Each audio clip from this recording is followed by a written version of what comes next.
good. Health is good.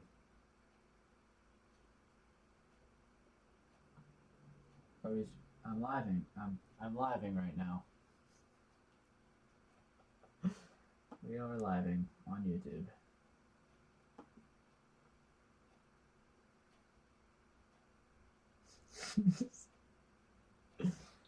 All right.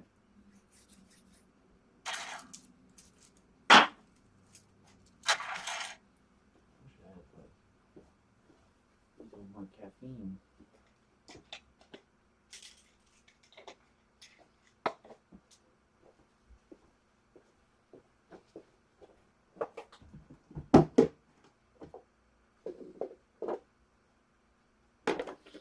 Oh boy.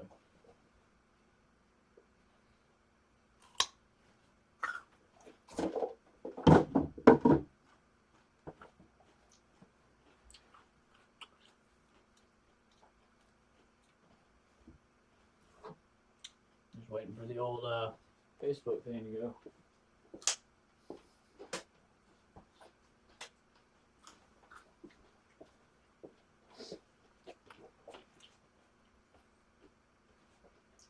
Uh-oh, I forgot to put tags on my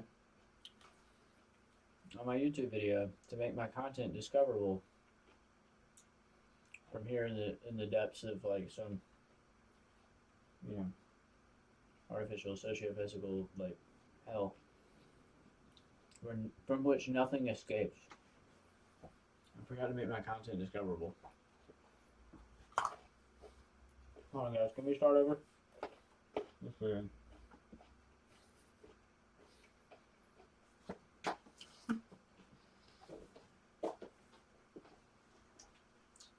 We got 30 more seconds. And then I will start.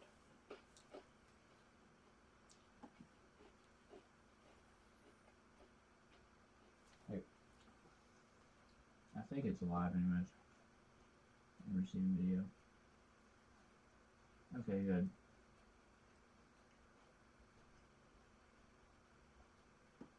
Why does it say 4 minutes?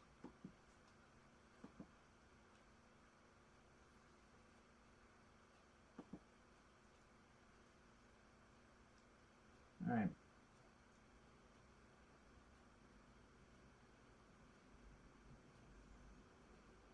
Apparently there's some like missing 3 minutes in the Facebook NTP network time protocol thing. Sort of like the 3 years that went missing in medieval history. Allegedly. It's not a conspiracy.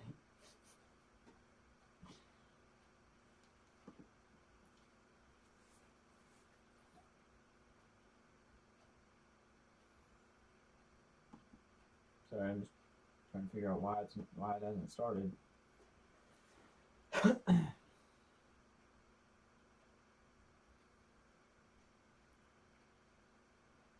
Oh. Well.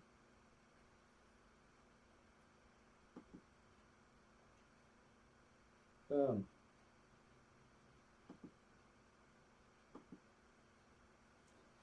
It looks like we're streaming. Usually somebody else is supposed to handle this, I think. I'm pretty sure that's what PewDiePie does. He makes it somebody else's problem. Also, like the hot Japanese chick that streams and does YouTube. Don't know her name, but okay. Anyways, looks like we're online. I just can't tell if I'm on online on Facebook. I don't have Facebook on my phone. I don't really do that. It's like crack.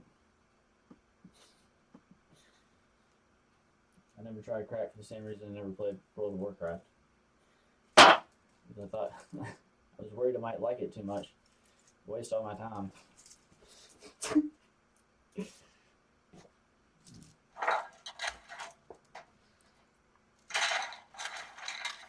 All right. Well, basically, I want to go over something that, like an idea that's very, very useful for understanding how technology is going to change the world and how the world is being changed by technology, and yeah, so I'm just going to kind of get to it. This picture right here, this is Archimedes. Uh, it's a philosopher, a Greek philosopher, mathematician from Greece, and the title of the painting is Archimedes Screwed. Not really, but I can't remember what. Oh, it's the death of Archimedes, which is like a story about the mathematician Archimedes when Rome uh, came to conquer wherever Archimedes was living. I don't know much about the backstory. I mean, I guess I do know a little bit about the backstory, but he basically said, as he was supposedly on the beach. It's not actually a real event. It's more like something the Greeks made up to sound like that sounded cool.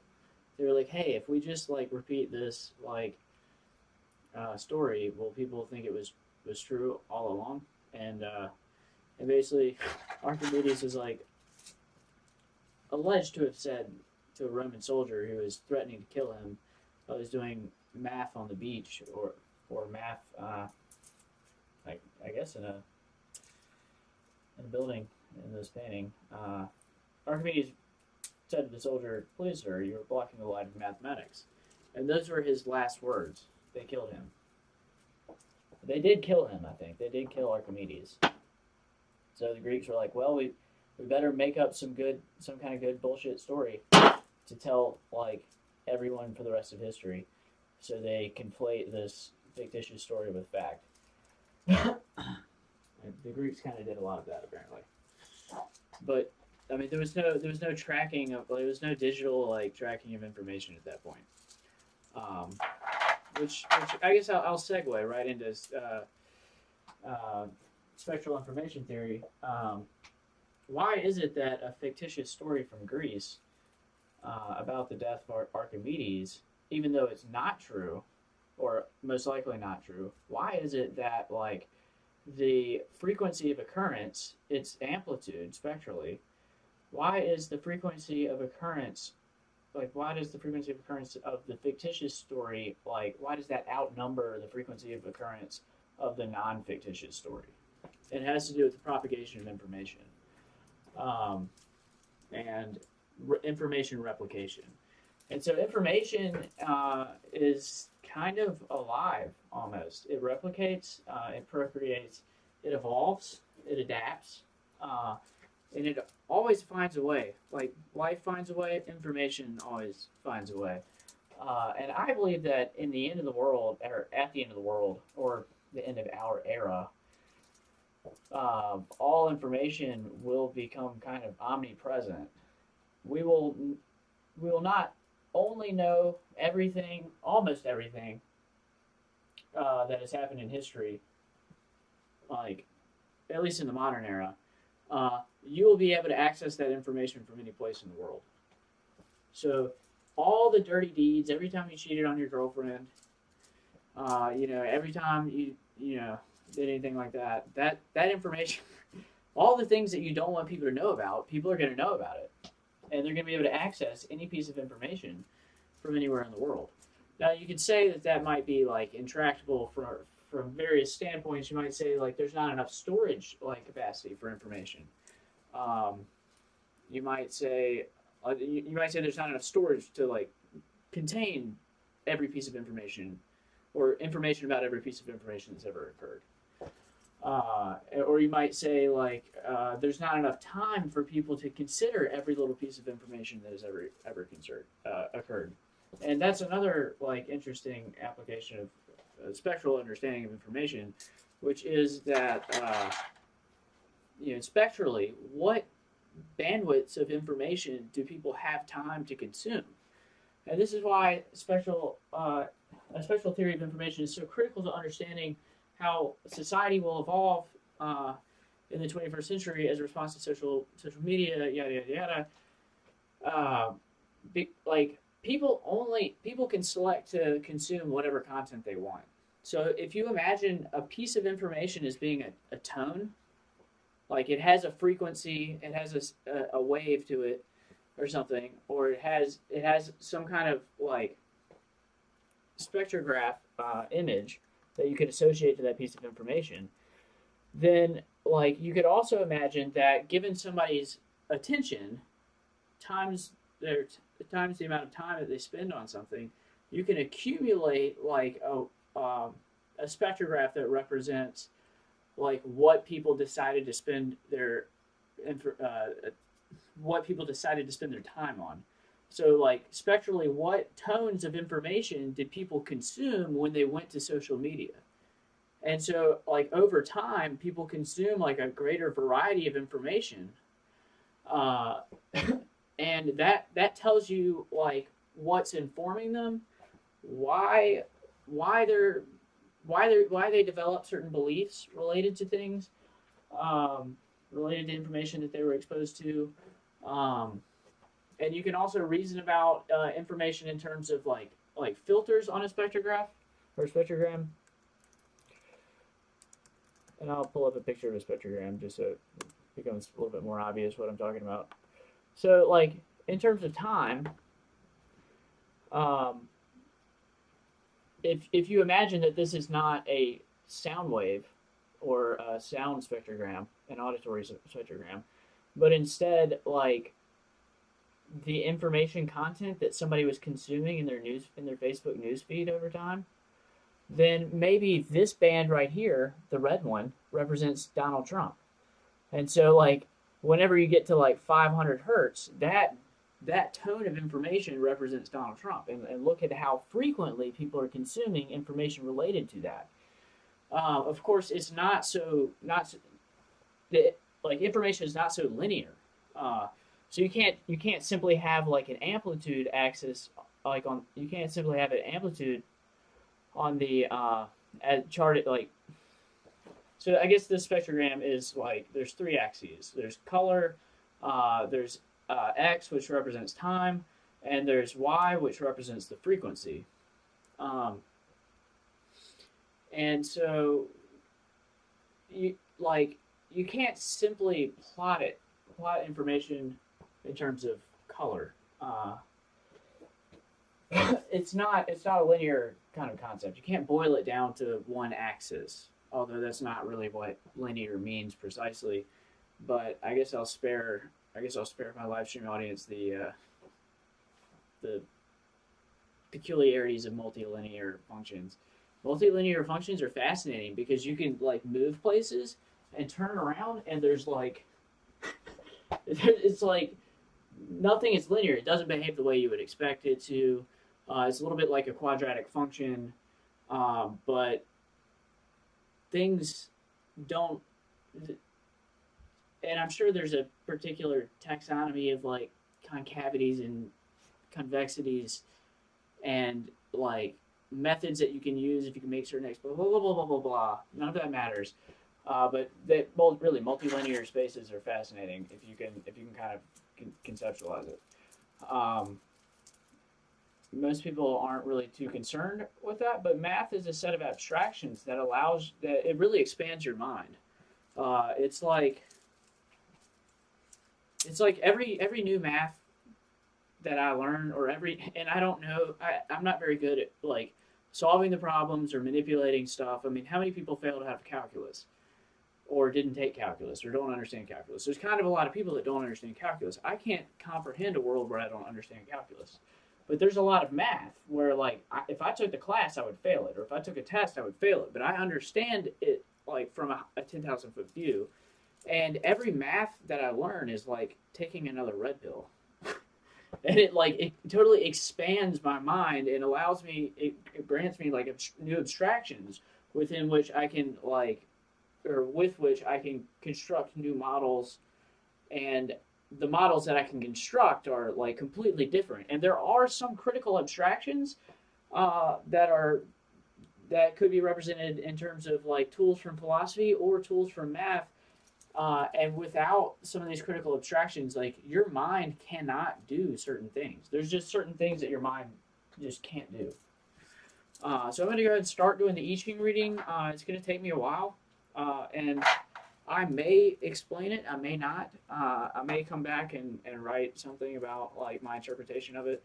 I don't want to really waste your time like reading like through the I Ching, but I do want to see if I can come up with a hexagram that tells me like maybe what a good way to explain spectral information theory to a 5-year-old would be. So anyway, I've got to make sure I got 50 of these, and then make sure I got 49 of them. But anyways, I'm just gonna talk while I do this. Hopefully I don't lose count, because if I lose count, like, I can't ask the same question again. That's why it's important to put a time bound on your question. Because if you ask a question without a time constraint on it, then technically you can't ask it again. Technically. But that doesn't really matter. There you go. This thing is really nice for counting things. And it came with chocolate from Italy. And the chocolate was actually really good. 5, 10. Well, let's go back to the picture of Archimedes screwed. They're going to kill that guy.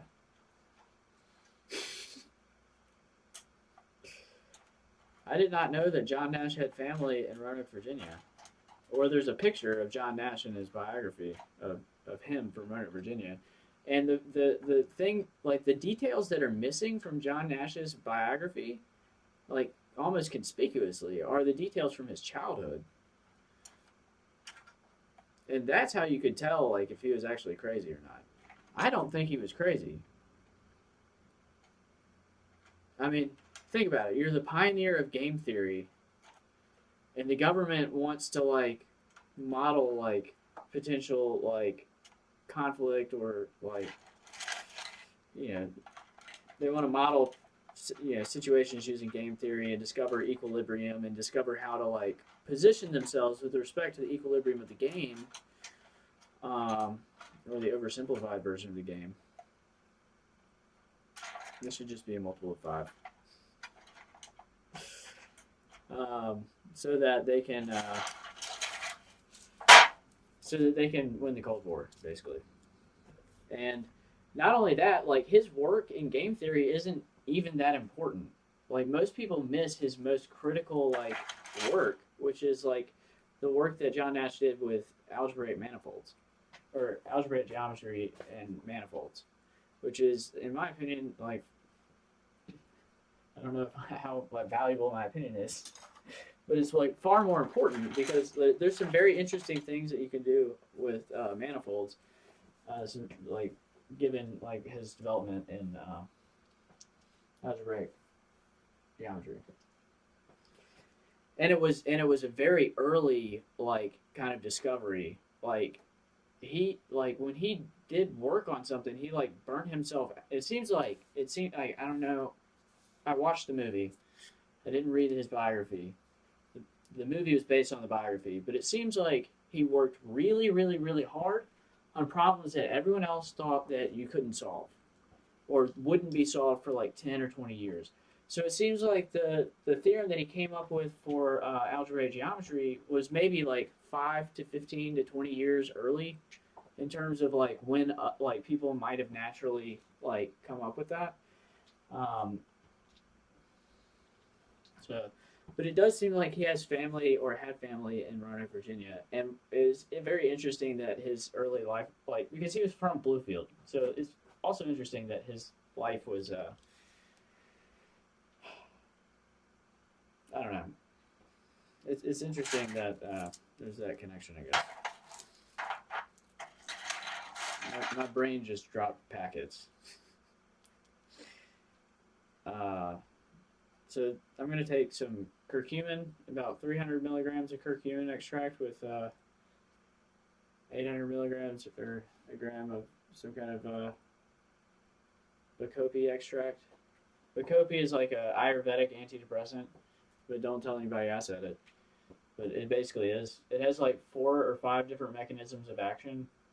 It's pretty interesting. I've got 2 grams of ashwagandha extract, which is kind of a high dose of ashwagandha extract.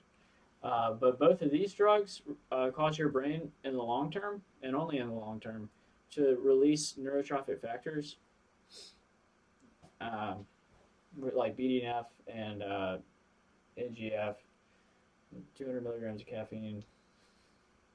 And anti-racetylum, which is a allosteric modulator for the nicotinic acetylcholine, nicotinic acetylcholine receptors.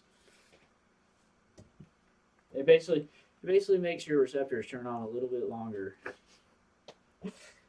That's literally what it does. Like the nicotinic acetylcholine receptor is like an ion channel that's gated by acetylcholine, and nicotine, in fact, mimics acetylcholine,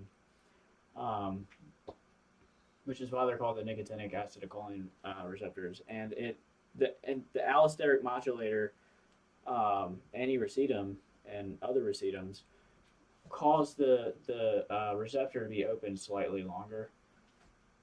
So when it's opened, it remains open for a little bit longer if it's in the presence of anti-racetylum, which it doesn't really do very much. But anyways, so these should start. The anti-racetylum should take effect in 20 minutes. The Bacopa, I don't really know, and the ashwagandha probably 30-45 minutes, but the Bacopa and ashwagandha aren't really things that you can feel, and neither is the anti-racetylum oil. But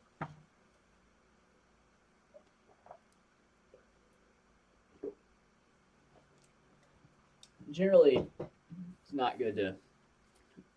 it's really not good to need to take drugs or supplements, because if you need it and suddenly you don't have it, then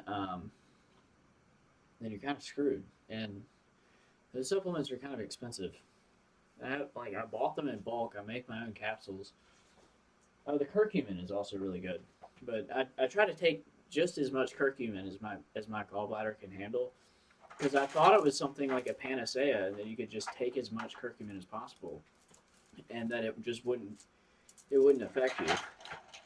And then I found out that the curcumin builds up in the gallbladder, and the curcumin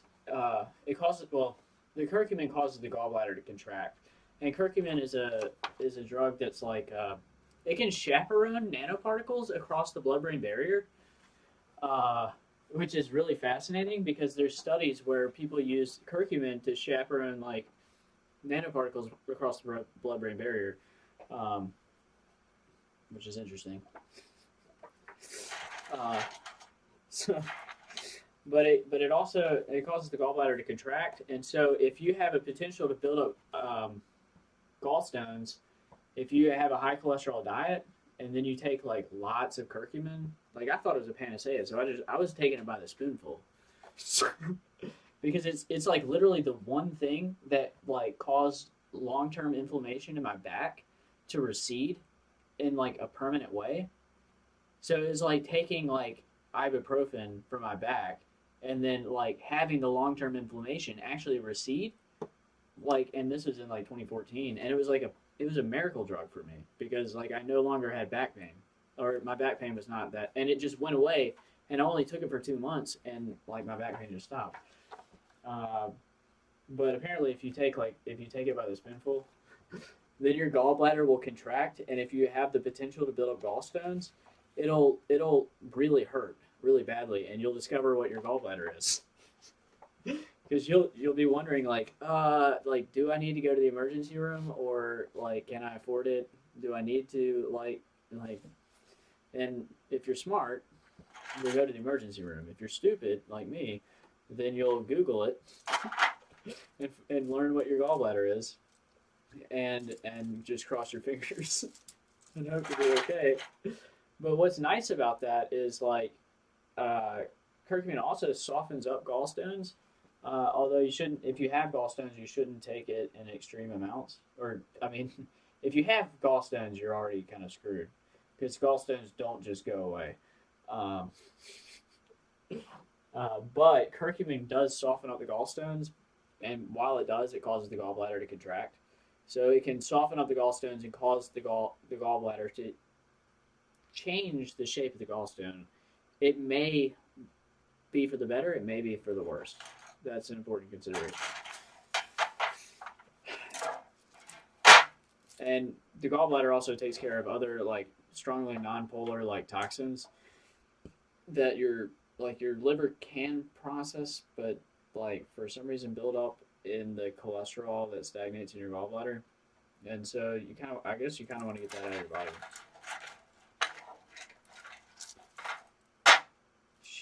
Okay, I already removed one. Okay, that's nice. All right, so the question is, I Ching. Oh God, where's this at? This is a fascinating paper, by the way. Tensor balancing on a statistical manifold. I still don't really know what a statistical manifold is, but I'm pretty sure it's like it's math for like witchcraft. I still haven't quite figured out what a statistical manifold is, and no, I don't really understand the Fisher metric. And the Fisher metric is important because I'm going to be talking a little bit about. These are my notes on the Fisher metric, which are available on my Facebook. The Fisher metric and like information geometry is kind of like important for what I'm going to be talking about because like information geometry gives you these like analytical structures that allow you to like sort of like algebraically structure, I guess, like statistical manifolds, and you can sample. You don't sample from distributions, you sample distributions. The part about statistical manifolds that I don't really understand is like, what is the shape of the space that you're in, and how do distributions change as you move around the space? And it might just be that like a submanifold is like a restricted set of parameters for a distribution. So like you can generate Gaussian distributions with a manifold. Or you could have a manifold for Gaussian distributions that like like the manifold is like specifies a space that you can move around in, and you change the sigma value and you change the other values in the formula for the Gaussian depending on what space you're in. And like the information geometry like allows you to consider spaces of these objects and then like sample, like you can sample distributions from them, or you can compare like distributions that you've measured to like their arrangement in space, in the space of the statistical manifold, and the Fisher metric tells you how far away those like distributions are. So you take two distributions for maybe social media data, and you're like, wow, you know, these distributions, like, and I'll pull up the picture of the spectrogram for emphasis. So a spectrogram is effectively a distribution. I mean, it's not really, but it kind of is. Like, you could consider a spectrogram like a sum of like probability distributions. So you like sum of it's almost like a superposition. And so you take a probability distribution, you sum it on, and you sum it on, and eventually you end up with this like waveform that is this like that could effectively function as a distribution. And where was I going with that? It's really fascinating because information geometry allows you to consider these analytical spaces, and they are very similar to the analytical spaces that are used for machine learning, but they could correspond to like ontological data structures. So you could fit like information geometric spaces into like an ontology or a data structure that represents an ontology. And that's fascinating because it means that you can model, like you can generically model any decision-making process or any probabilistic structure, any statistical like models like structure in terms of like its arrangement in like a statistical manifold or in terms of like information geometric structures. And if you can attach that to ontological structures, like ontological data structures, then you can do magical things. which is pretty cool. So that's fascinating. Although I haven't really gotten too far in it yet. I started pursuing symplectic manifolds because I thought they were what information geometry does. Like, But I'm still looking to understand the intersection between information geometry and symplectic manifolds, although I don't know. Symplectic manifolds are really interesting because you can take like one space and one distorted version of that space and declare like a mapping between them that tells you how to distort one surface into another while retaining certain critical parts of that space. But you can only use a symplectic manifold when you have 2 times n dimensions. You need 2 n dimensions because you have n particles. Like for its application for the Hamiltonian in classical mechanics, you have n particles, and n particles have n positions and n momentums, and so you have 2n. And the values that you preserve when you map like one version of the space to the other, or one surface to the other, are the paths through phase space, or the paths that you preserve like the area contained within like the particles' paths in phase space. I think I got that right, but and again, like every one of these things is like another abstraction for my mind, and there's just like understanding the integral or the differential operator or just the differential, like the derivative, like in calculus, can change how you reason about the world. Every single one of these like critical abstractions allows your mind to like function in amazingly new ways, and it really gives your mind like new degrees of freedom. And degrees of freedom is something that I learned about in quantum mechanics. All right, so I'm gonna go ahead and draw the first line from the hexagram. Need something to talk about while I do that. All right, that's what I meant to do. Oh.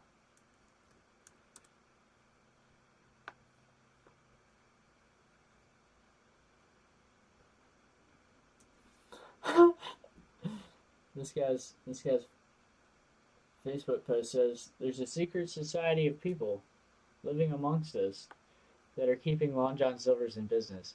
And I've thought about that kind of a lot. Like, who's doing that?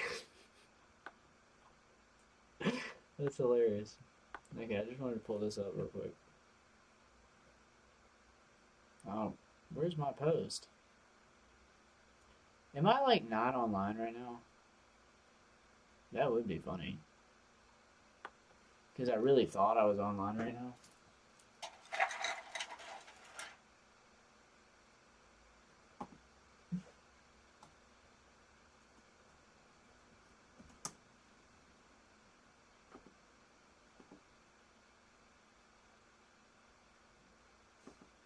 Great. I'm not.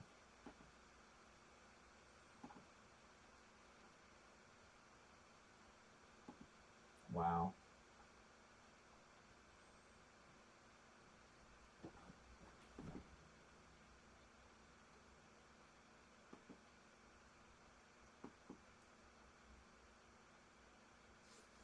I hate all it. I mean, not because of this.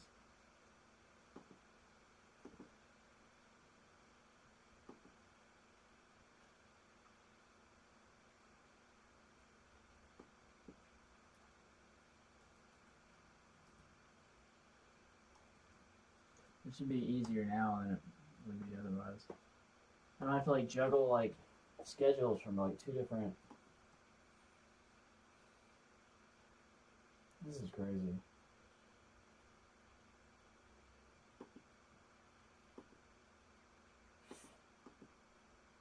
This is why I write.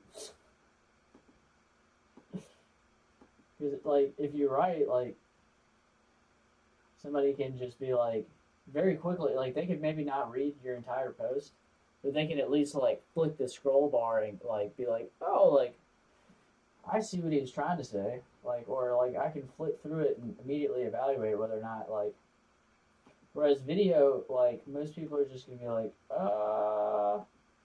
like they might enter your video at any different point in the video, and maybe they want to watch it, maybe they don't.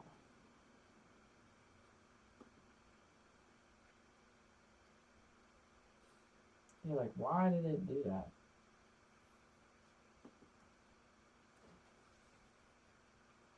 Technology. It's wonderful. It solves all your problems. And it gives you like a million more. Isn't that wonderful? I really hate technology, I gotta admit.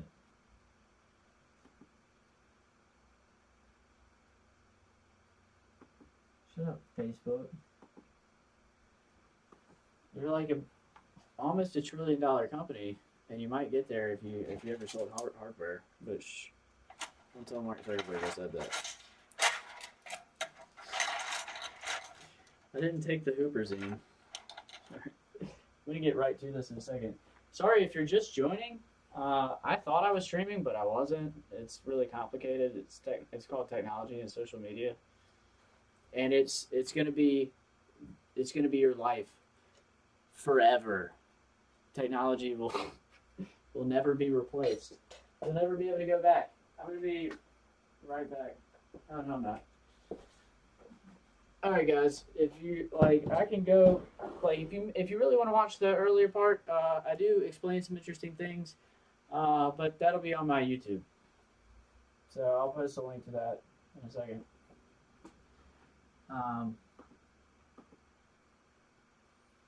What's up, man? Yeah, just my stream kind of screwed up, man.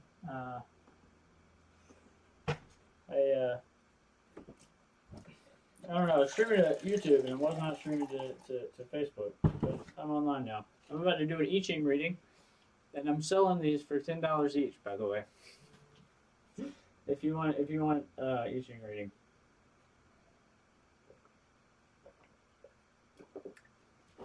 And I'll even like follow up with you and do a little bit more analysis on the reading if you want. So I can do some research on what it means. All right, so the question for the I Ching reading is, and you have to personify the I Ching. That's very important. Like the I Ching is a person, because it's a universal like force that exists beyond time or space. I Ching, how do I explain spectral information theory to a 5-year-old? And that's the question.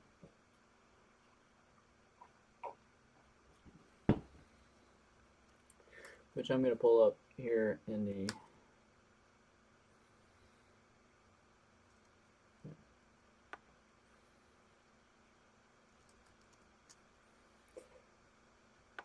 I've got this magical extension called Amethyst, and it lets you do really cool things like this. By the way, so I recommend it. It's a tiled window manager.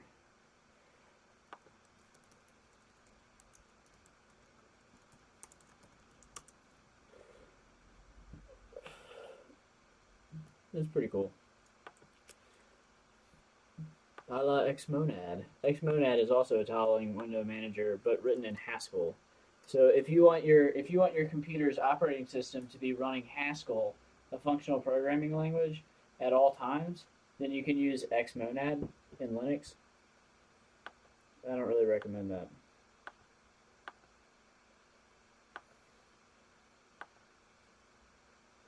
Although Haskell is like compiled for the most part, it still allows you to do interesting things with functional programming paradigms. All right.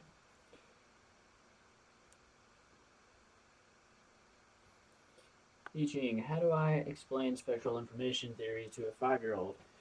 And so the way that I introduced spectral information theory earlier was like, I'm going to need another picture. Oh, here we go. Perfect. It was in terms of a spectrogram, like a audio spectrogram. So you have the x-axis, which is time here, and you have the y-axis, which is the frequency, and you have the z-axis, effectively, which is the color, which is the magnitude of the. I'm very careful with this. All right, take one from the right hand and put it down right? Gosh, I almost forgot. I do this again. I don't do this very often. The stick takes like kind of a long time.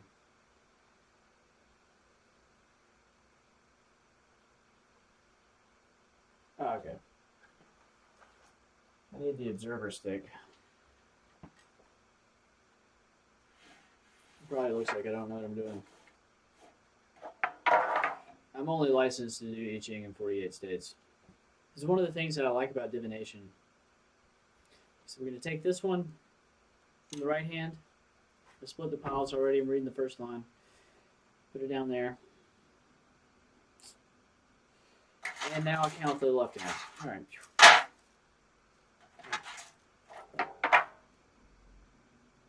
I'm going to put it here, actually. You really can't get it wrong, though. It's actually really important. I would consider a reading that was like done. I don't want to perform an invalid reading, basically. But what's nice about like spiritual hippie shit, like tarot cards and I Ching, is that no one can tell you you can't do it. And like I have to find a way to make this as like a product or a service to other people like more relevant, because it's hard to relate to like esoteric abstract concepts from like Eastern mysticism if you live in a Western country. So it would be easier for me to monetize tarot readings, but I'm just not really that interested in tarot. I might do that anyways, because it's like it's a way for me to like, I could do the tarot reading and then I could upsell like a I Ching reading, or I could move people from, we got a 1 by the way. I can move people from the I Ching to the tarot, I mean from the tarot to the I Ching.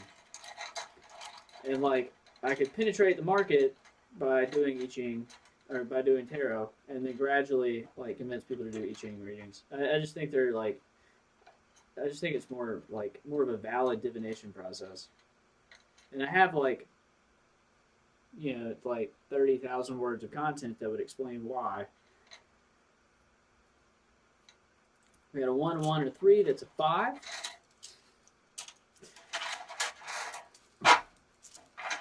So I gotta do it again.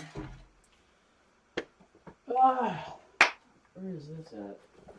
I'm looking for a Sharpie.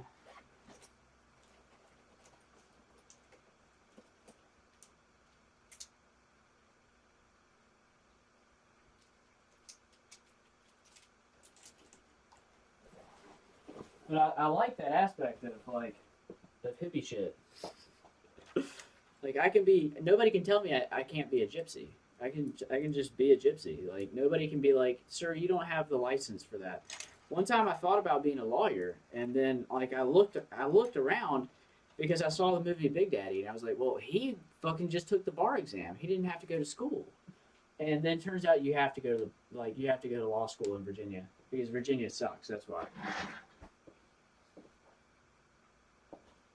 But I don't know if that's true for a federal lawyer. So I could study the U.S. law code. And international law has no accrediting agency or whatever. Like, international lawyers, like, you either get a job or you don't. And all the courts have different kinds of jurisdiction, and everything is, like, very slowly changing in very unpredictable ways until it, like, snaps into place and there's, like, some major change. But international law, like, nobody's going to, like, the challenge there is getting hired. For some reason, I can't read the comments.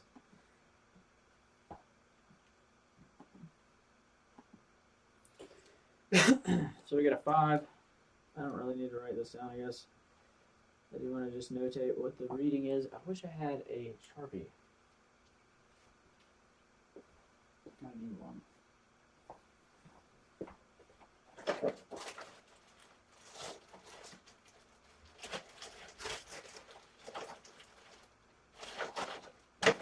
Okay, I gotta do 2 more of these.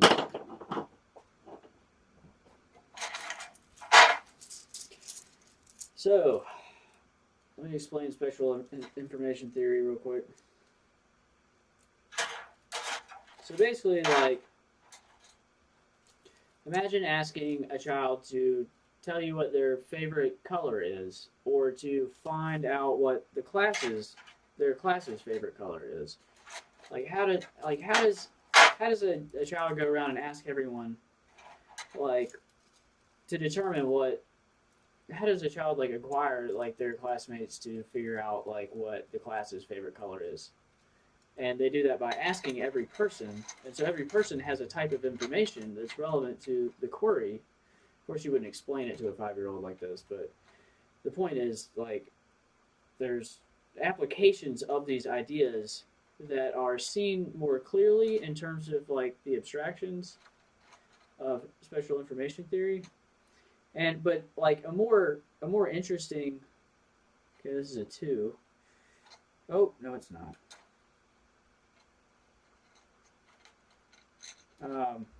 So a better way to understand it is like to tell a 5-year-old kid to find out, to go around to his classmates, or maybe a 7-year-old kid, to go around to his classmates and ask them what their favorite word is,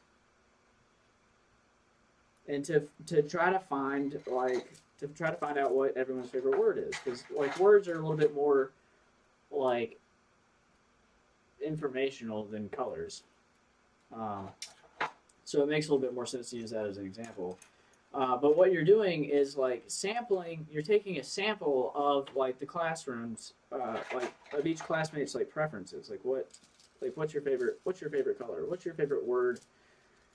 You know, I can't remember what the guy says from Monty Python, but you're querying pieces of information, and this is where you like kind of get into a philosophical like area. Like, are each of those like pieces of information their own entity without like any relationship to each other? Like, if you ask a room full of kindergartners, like if you ask each one like what's your favorite color, you're not like and if there's 20 students in the class, you're not going to get 20 different answers. Like, because like nobody's gonna like none of them they're not gonna know how to tell you all those different things. Okay, we got a 4. So they're gonna say red, yellow, blue. So you're gonna have a chart that says like, oh, we got 5 votes for red, we got 4 votes for blue, we got 7 votes for yellow. You know, we got 6 votes for green. I don't know if that really like adds up, but the point is like red, like each child's like response for with an idea is not a distinct idea. Like my red is essentially your red, and I'm not going to get into like the area of the hard problem of consciousness, but I can like conclusively answer that, which is the hard like my mind's conception of red, you know, is basically I don't really feel like dealing with getting into that right now. But anyway, so if you're on social media and you're scrolling through your news feed, you're getting like you're directing your attention towards your phone, and you are receiving data about certain topics. So you might, instead of like asking each classmate in the kindergarten class about their favorite color, like you're collecting data, or Facebook and Google are collecting data about you and what topics you're being exposed to. And so spectrally, like you're seeing Donald Trump like 50 times, or you know, probably more predominantly than other ideas and other information. And so if you looked at a spectrogram over time of the different topics that you were exposed to, then each frequency would be like an idea or a topic, and each and the color would represent like the frequency or the strength of that topic for that time, like that you were exposed to. And as you're browsing like Facebook's newsfeed, your attention is being diverted to different topics, but those topics kind of intertwine with each other. And you see Donald Trump 400 times, and you see this, and you see that, and but those are all like you can quantify how frequently people ask about. how frequently people post about certain topics and how frequently people are how frequently they're exposed to certain topics. You can see like you can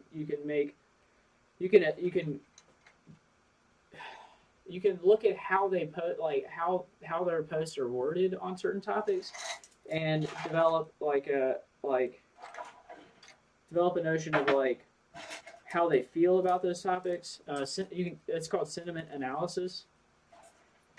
And so, like, there's lots of ways that you can process this, but basically, like, spectrally, each of those ideas or topics is like, and really the way to think about this is in terms of like music theory and chords, because like you might have three different topics like that all correspond to each other, and each topic is like its own frequency, and then you have like an information chord, and but the complicated thing is that the frequency spectrum for information is not just it's not linear. It's it's intertwined. It's like it uses algebraic graph theory, but basically, and I can't think of a picture that I can find quickly enough to illustrate what I'm talking about. But I've written about this before, or I guess I do. I guess I can find that. So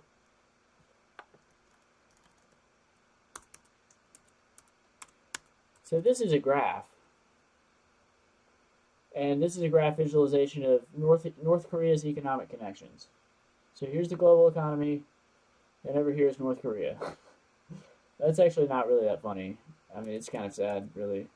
But so this is what I'm talking about. So like, if you consider like, so instead of having like a frequency on the left, over here on the y-axis, you assign a number to each one of these graphs. Then each one of these graphs is a frequency of information, like it's like a tone of information. And there's all these interconnections between the structures of information. But if you play like three of these at the same time, then you would have like an information chord. And so as you're directing your attention to different posts and different topics on Facebook, like you can make assessments about like, and it's really actually very difficult to quantify this stuff because like how do you know like what do you make, you know, information tone like number one, and what is information tone number two?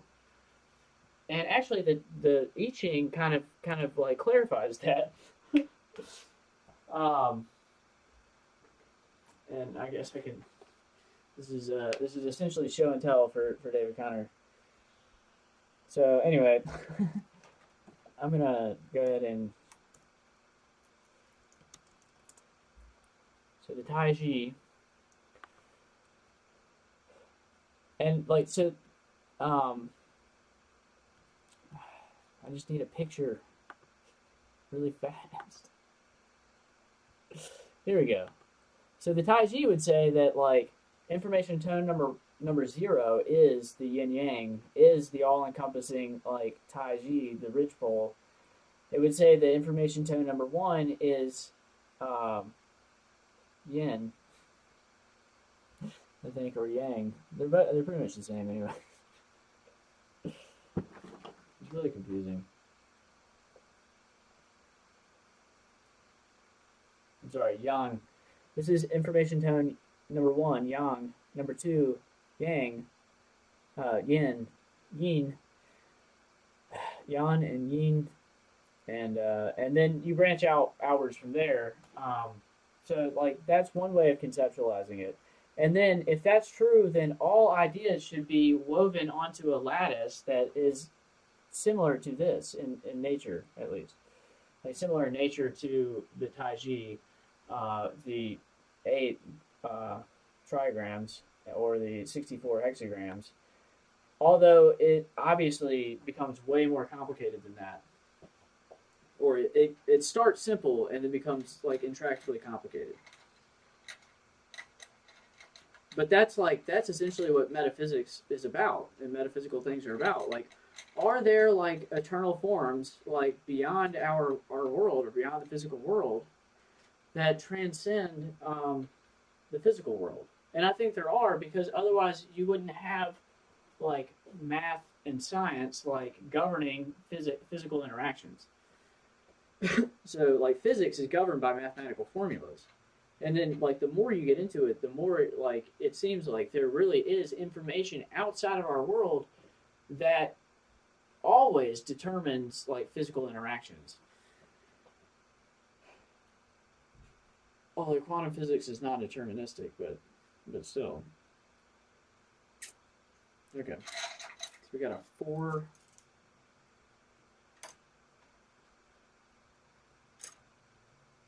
We got a 5, 8, and 4. So that's the first line. This takes kind of a long time.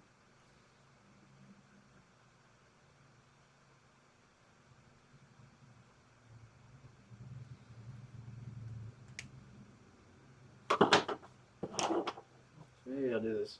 Well, I can kind of talk about it and do it at the same time, but I'm liable to make a mistake. I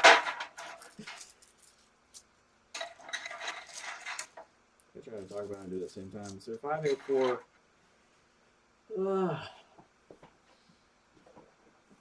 That's either a 7 or an 8.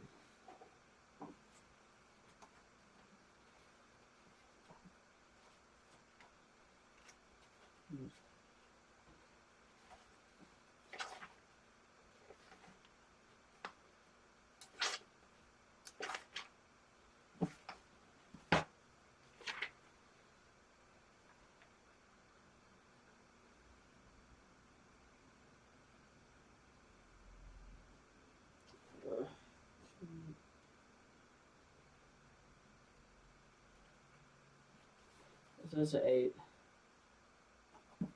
which is young, just young. Sounds like a rapper's name. Really funny.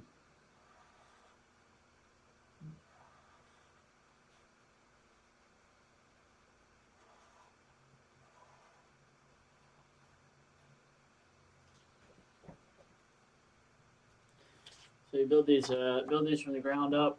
So we got just a young, unchanging, yin unchanging. Damn. I mean, dualism, all right? It's the same thing. It has to be. It has to be symmetric. All right.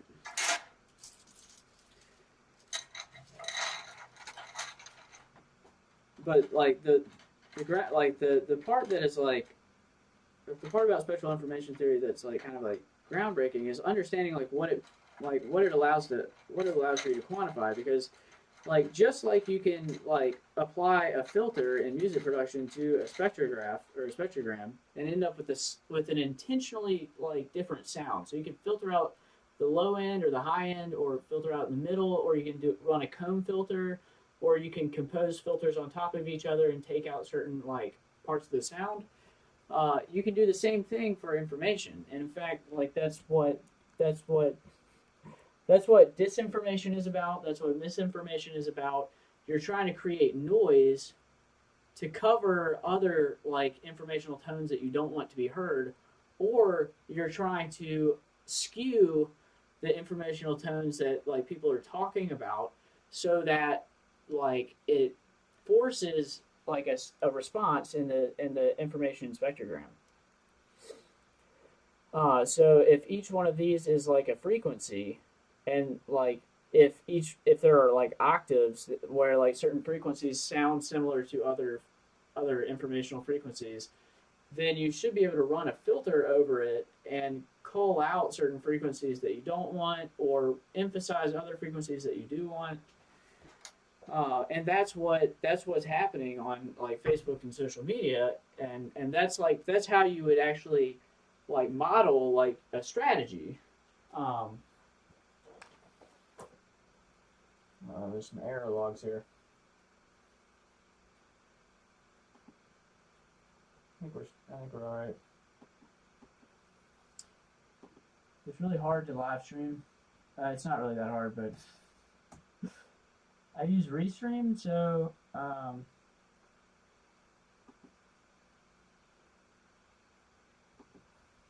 So I have to like manage like my stream to restream, and then from there, like one stream goes to YouTube, one stream goes to Facebook, and sometimes things get a little complicated.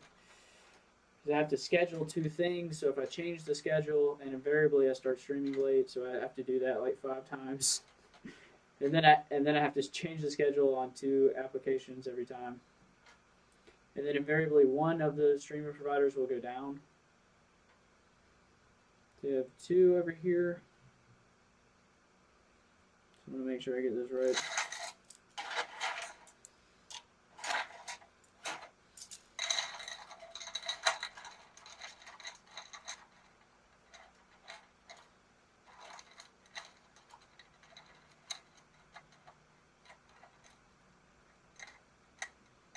And another 2, so we get a 5.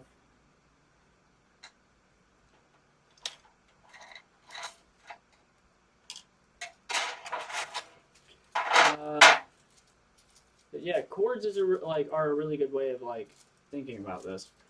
And I wanted to get into quantum mechanics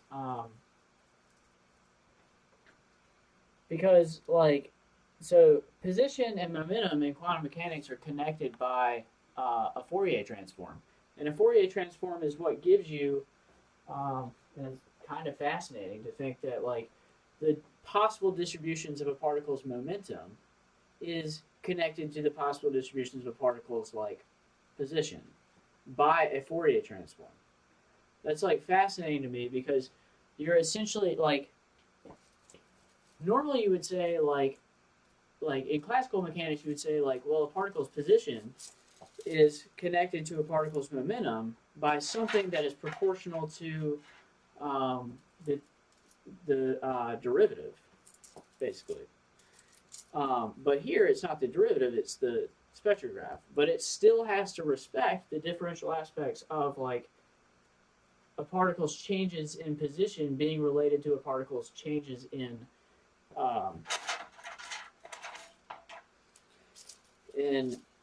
momentum. So both of those relationships have to hold, which is really it's kind of fascinating. But the rabbit hole goes a little deeper than that. I'll get to that in a second. Quantum mechanics is like you can watch like all these YouTube videos like over and over and over again. They kind of like cover the highlights of quantum mechanics, and I don't really know what I'm talking about, but I do know a little bit more than the average person because I have actually tried to like take notes like as I watch like lectures, not really like not brain candy stuff, but actual like the actual math behind like I've tried to learn the actual math behind this stuff, and it's really complex, and I've made a lot more progress than I thought I would. But it's still really inaccessible, and I could actually learn this stuff. It's really not that hard. I mean, it is difficult. If I had a structured like educational process, like if I went to school, I would probably be pretty successful, and I would probably have enough like social interaction on an intellectual basis to make social interaction without an intellectual basis like not excruciating for me. Because what people don't understand is that like I spend a lot of time trying to learn, and I never get to talk to anyone who knows what I'm talking about. And it's excruciating. And it's not always excruciating as long as I spend some amount of time talking to somebody who knows what I'm talking about. Because otherwise, every person that I talk to, I'm so excited to talk about like complicated ideas, and they don't know what I'm talking about. And then they call me crazy. And that makes me mad because I spend a lot of time learning this shit, and all I want is like reciprocal engagement, like from somebody, from one person, like, and I can't find it no matter what I do. And like, my life is so like artificial, and it's bullshit, really. And it's not like, and the bad part though is that when one tragic part of it is that like when I lash out at other people like that don't know what I'm talking about simply because they don't know what I'm talking about, like that's not really going to get you any friends. And I know this, but it doesn't change the fact that like I don't have control over like my social circumstances, and so I can't actually get access. Like, because if I try to like I went to Roanoke College one time to go to the cafeteria there and get coffee there, and I came home and my mom was like, "Don't ever go to Roanoke College again. Don't ever go there." And I was like, "Whoa, like what the fuck?"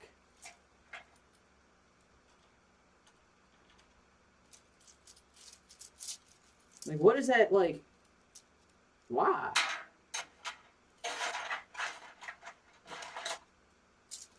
Like, and it's because people in my life try to make sure that my life ends up being a failure.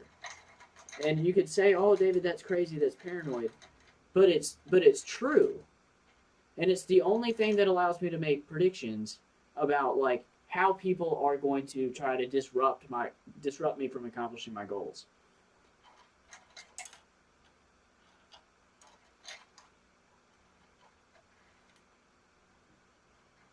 And that was like 2 years ago, I guess.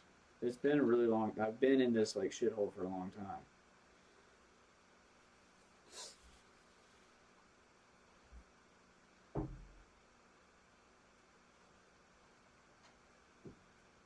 And like I'm like I have like a single first degree social connection that is like aware of anything that happens in my life off of social media, and that's my mom. And people don't know that. Like, because people just like look at my life and they think maybe there's something going on there. Maybe I have friends. Like, they don't, well, first of all, they don't really think of me.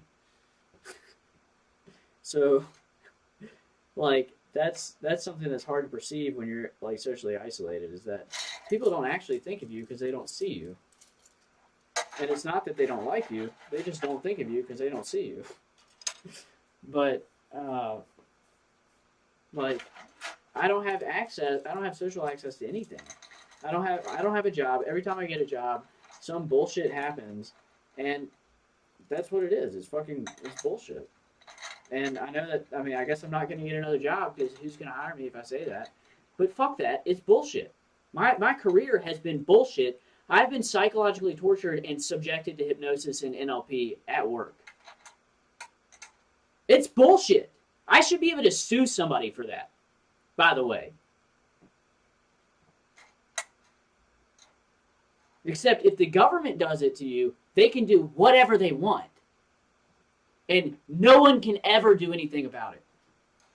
Because look at my life.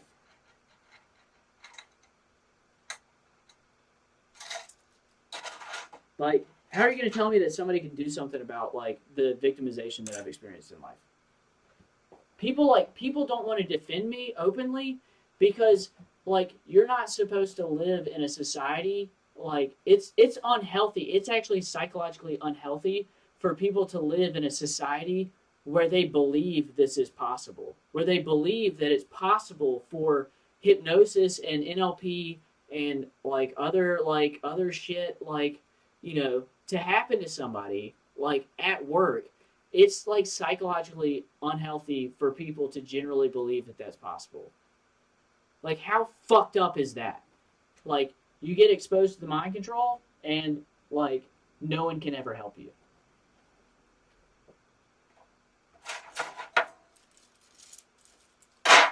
So we got a 584. Sorry. I'm really pissed off about it, by the way, and I'm never going to forget about it because I realize like how hard it is for anyone to like get into my position, like where you can actually stand up for yourself. And that's why I feel like my life doesn't matter. Like, I'm just going to stand up for myself and stand up for other people who have been subjected to this stuff and don't have a way to defend themselves.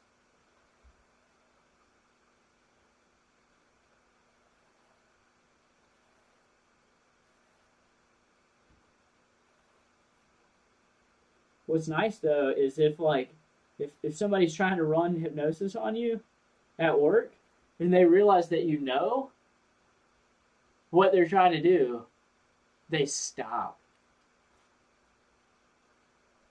Because you don't want to get caught doing that to somebody who you've supposedly known since you were 2 years old.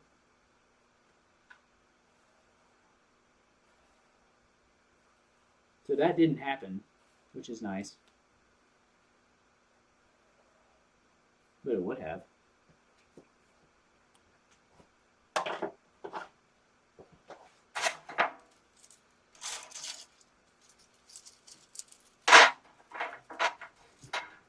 my stream didn't go down.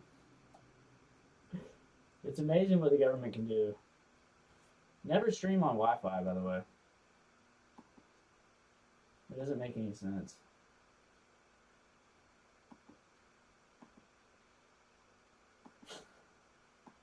It does though. Never stream on Wi-Fi because anyone can interrupt your stream in a very trivial way. Sorry, I got distracted. My mind can only do one thing at once. One thing at a time. All right. So we got two. I still don't remember. 2 yin lines. We're about to find out what the trigram is. Anybody know what a trigram is? I love this stuff though. It's actually changed my life. Or it could change my life. If it's not illegal for me to do I Ching readings. And the fucked up part is, like, they've walled me in, and, like, if I get into gypsy shit and I can monetize gypsy shit and do it for cash, like, I could, like, nobody can fire me for that. No one has control over, like, my ability to get income.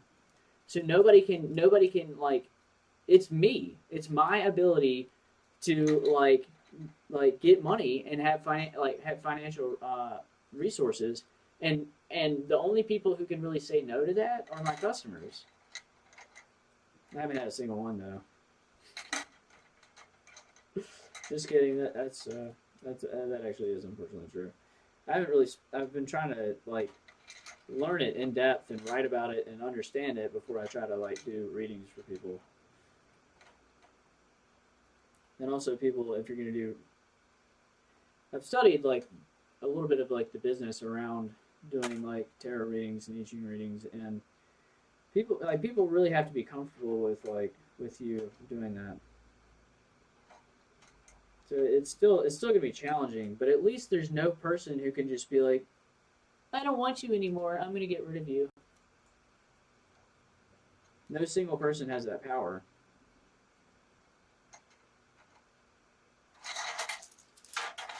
And let me tell you what, it feels great to be, like, to just always feel like you're an inconvenience to other people. Like, for, like, 10 years. Like, everybody just wants to push you out of every social circumstance that you get into, and they always have 50 reasons to get rid of you. And they can't talk to you about a single one of them. That really sucks.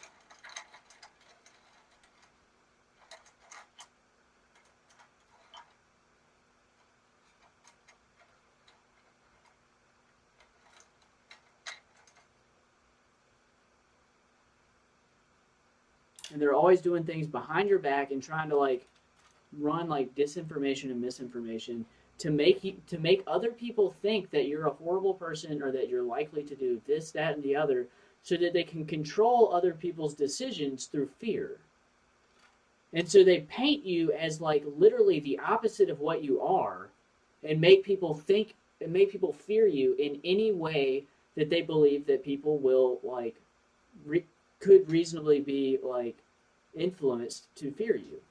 Like, so, and it's very much related to, like, a spectral theory of information.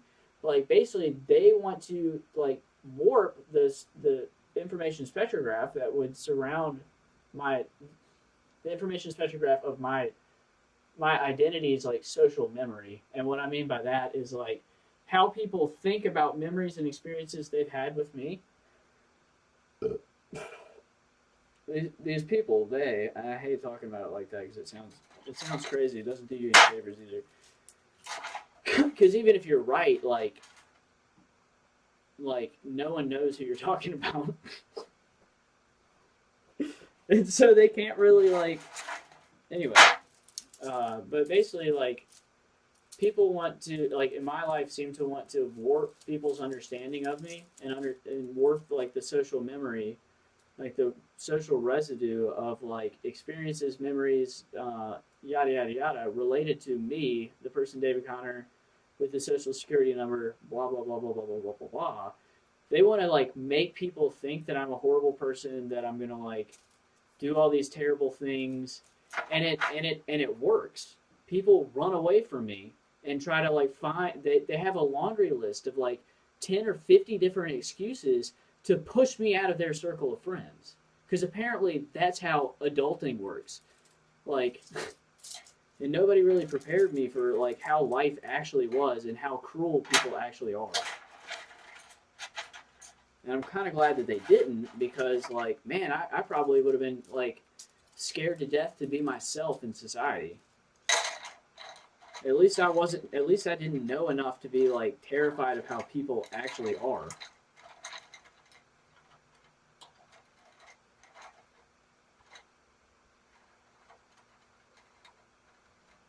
But in my case, I'm kind of lucky because like, as hard as people work to try to get rid of me, they can't actually do it.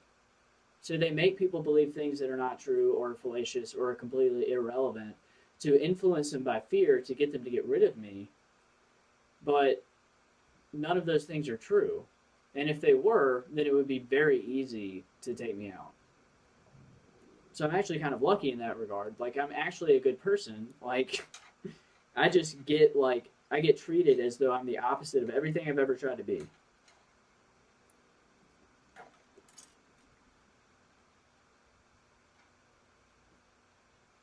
Sorry, I didn't mean to get like so negative in the middle of this.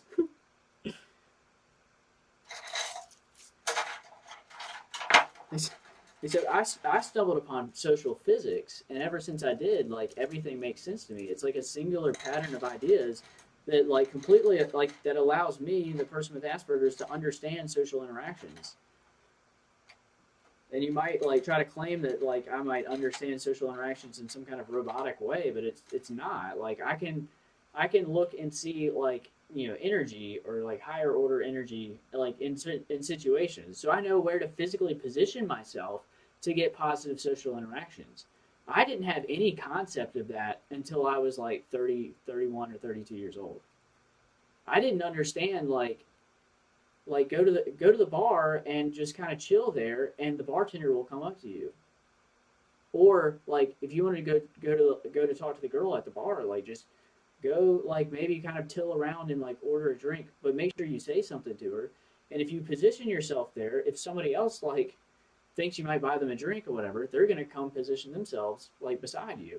And I didn't understand how to like functionally couple like my position in a space with like what it said to other people. So a good example of this, like which I guess I learned from like the mystery method or whatever, is like if you start doing this, like or like backing up slowly, like and you're in a circle of friends that's like in a conversation, like it might signal to the other people that you're about to leave. Or if you like put on your jacket, that's a signal to other people that you're about to leave. Like things I didn't know, I guess I didn't know those things until I was like 25. I had no concept of it. That's called Asperger's.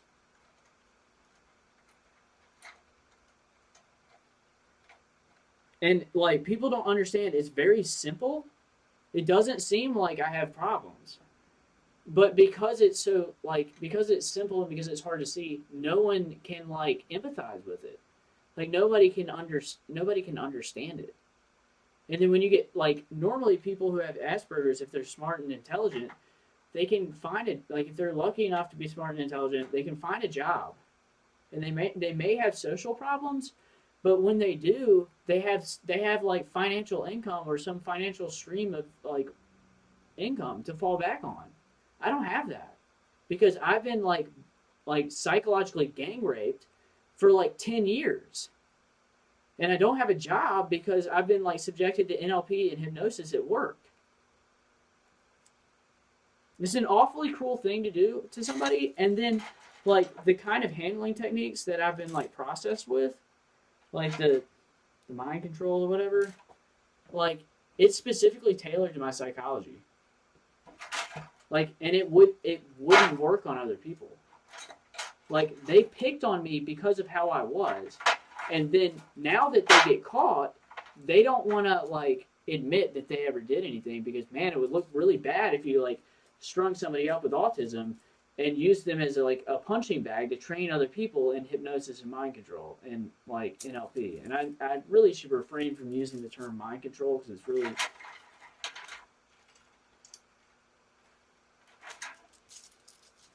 it's just really fucked up.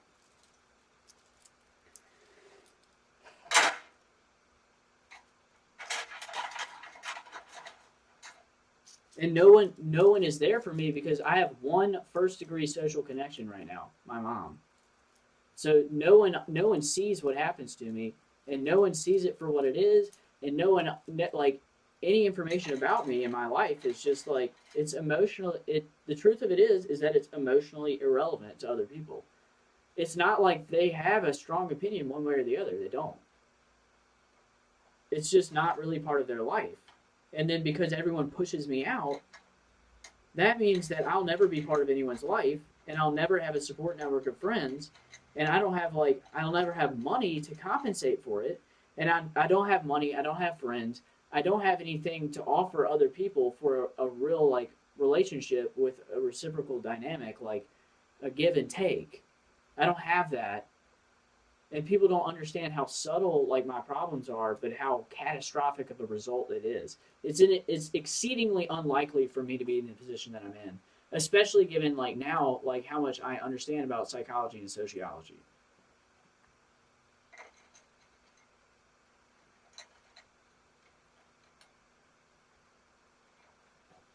So we got a two, or not a two, but we got two. I gotta count the rest. It should be a one unless my modular arithmetic is off.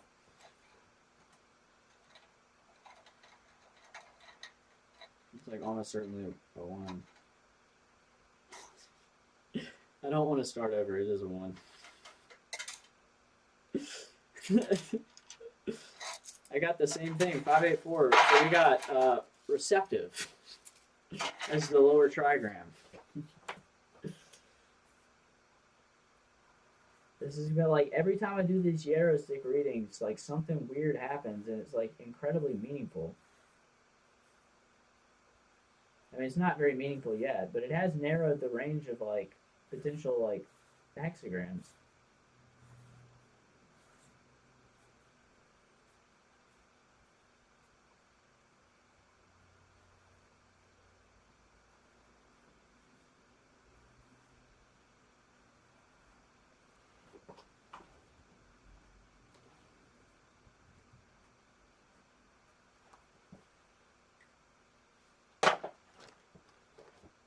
And once you learn about the mind control, they don't let you out. By the way, that's not how that works. So we could get standstill, the receptive, enthusiasm, holding together, splitting apart, contemplation, progress, or gathering together. And the more you do this stuff, the more familiar you get with the set of possible hexagrams that your sampling method could give you in the end. But so far, that could be the standstill, or it could be standstill, receptive. Standstill and peace are two of my favorite hexagrams. The standstill is very interesting.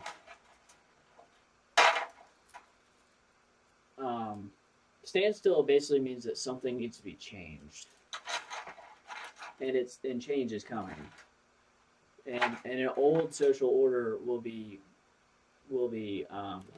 overturned essentially. That's what happens like in the time of the hexagram. But it could be splitting apart or holding together. Those are kind of opposites. It could be contemplation or progress or gathering together.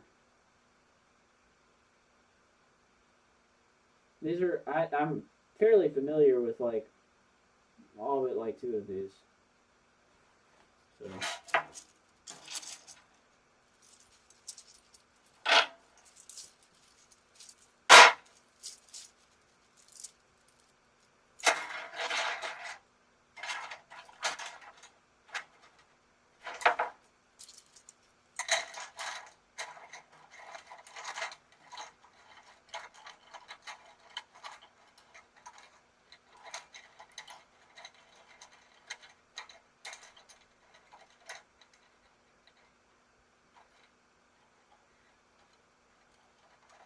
And by the way, if you're like worried about gang stalking, this is how you avoid gang stalking.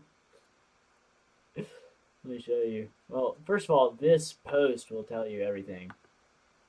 Like I basically came up like with all of these ideas by like sort of learning about the social mechanic, which was a set of essays written in because I wanted to call it the social. I wanted to call it social mechanics because it's basically like classical mechanics or quantum mechanics, but for social situations. And that was actually the name of the original essays. And they like in France, they were originally going to call sociology social physics, but they didn't. And I kind of speculate on why. But basically, like the thing that you have to learn is how to read intent.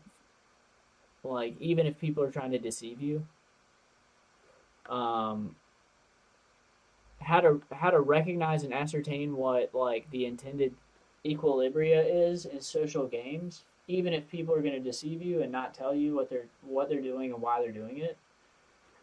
Um, these I haven't published these, but I've got like there's a draft with like 30,000 words like that has most of this like typed up.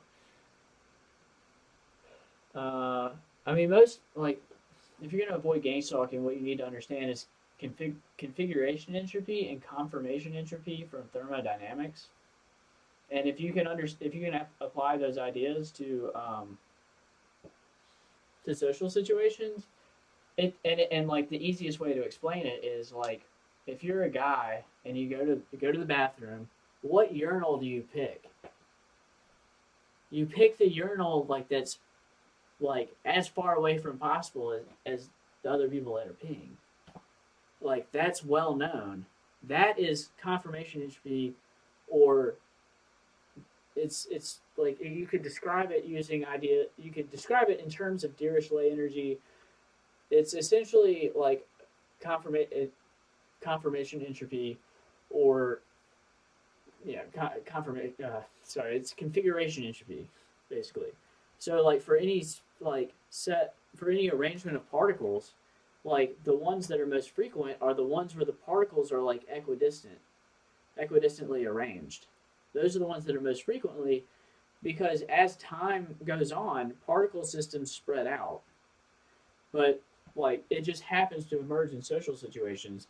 So when somebody comes into a coffee shop, they pick a table, like depending on like the table that they pick intends or conveys information about like what they're doing at the coffee shop or at a restaurant. Like the server picks a seat according to the server's like decision making model, or I guess it's not the server that picks the seat that people are sat at, but and I don't even know what the name of the hostess like seats people like and has like a kind of algorithm that determines like where people are going to be sat and where they're going to seat people. And there's almost like in terms of game theory, there's almost like a taxi cab game that's kind of being played there.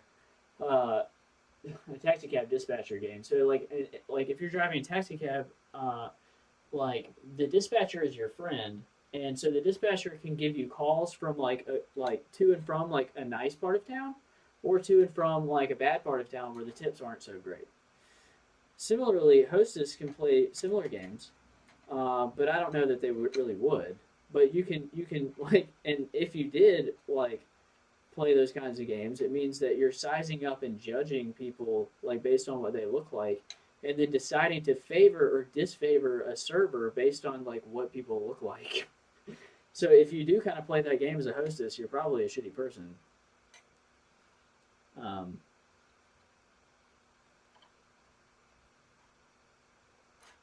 but generally, as a hostess, I think you should probably seat people and seat groups of people to like give every server like the number of tables that they can handle.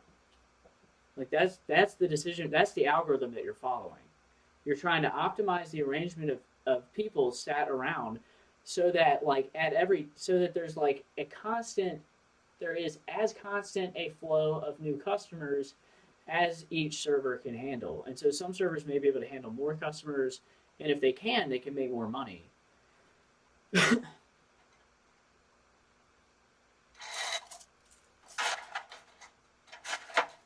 But there's a little bit of game theory in that. But the point is there's processes that people use to make decisions about how they're going to arrange themselves in space, and it tells you about what they're doing and why. So the person that's near the bar probably maybe wants to buy a drink. That's why the bartender is like, oh, there's a person like standing beside the bar, and I haven't served them recently. Like maybe I'll go ask them if they want a drink.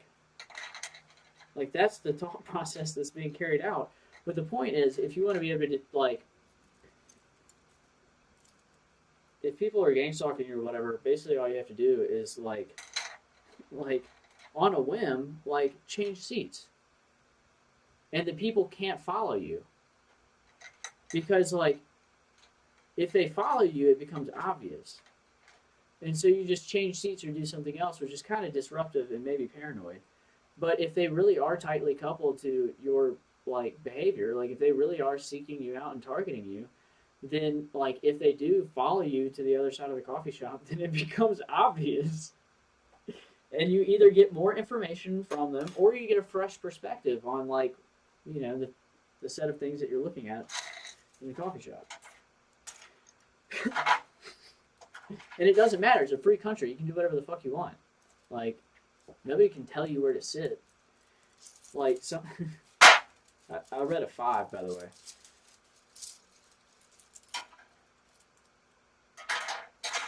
And what's crazy is like when you're working in an office and like there's standing desks and somebody else who you're working with has been using a standing desk or been going to and from a standing desk and a sitting desk like for the whole like several months that you've been working there, and then suddenly like you're not allowed to move seats.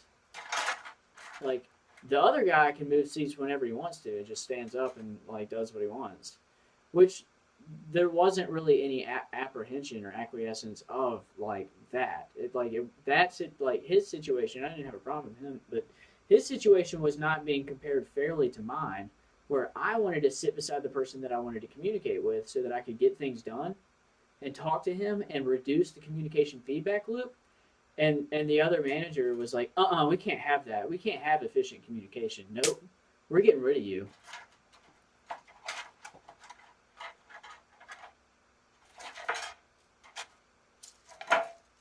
And that's how I know. That's one way. Like 1 + 1 = 2. Things add up. Generally, at a business, you want people to be efficient, unless like you want to fire them. In which case, it makes it easier to fire them if they're not efficient. So if you manipulate that process, you can get rid of them faster.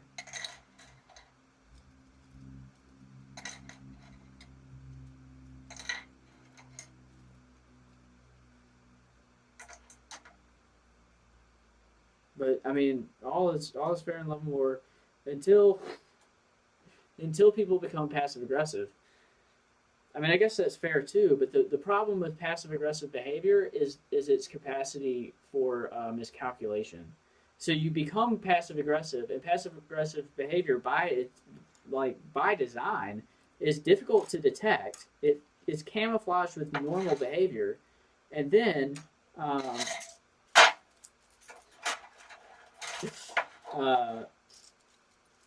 it's intended to stifle communication and disrupt communication.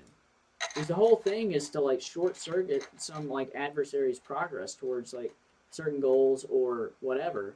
And so it's about non-communication and disrupted communication and like, you know, like covering up your true intentions and identifying plausible deniability so that you can do something and say, oh, that's not why I did it. I did it for this reason over here or this reason or whatever. Like, I didn't change like seats in the coffee shop because of you. I just wanted to move. It's a free country. Like, okay. That's plausible deniability, by the way. But the point is, like, passive aggressive like behavior has the capacity to result in somebody being misinformed. This could be a 7 or an 8. Because they're not getting accurate information updates. So the informational spectrum of their like of the information they're receiving about the social situation has now become skewed. So they're not getting accurate information. And I guess all those nootropics that I took at the beginning are now kicking in. I guess it doesn't matter. It does though, but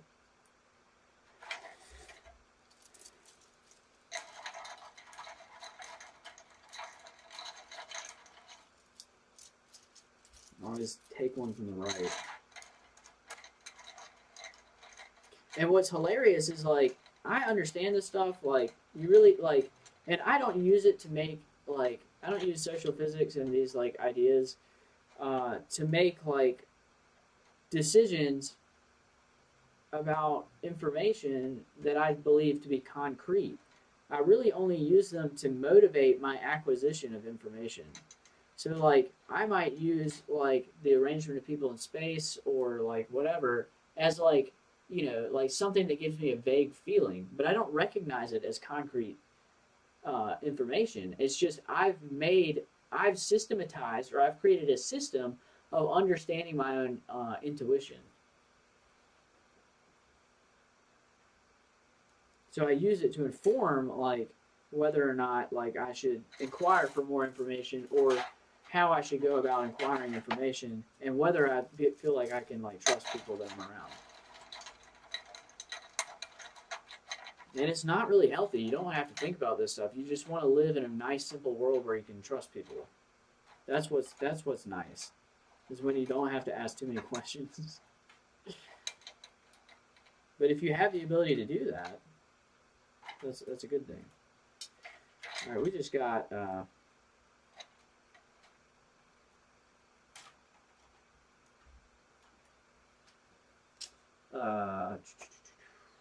9. It's the first 9. That's Yang. That's old Yang.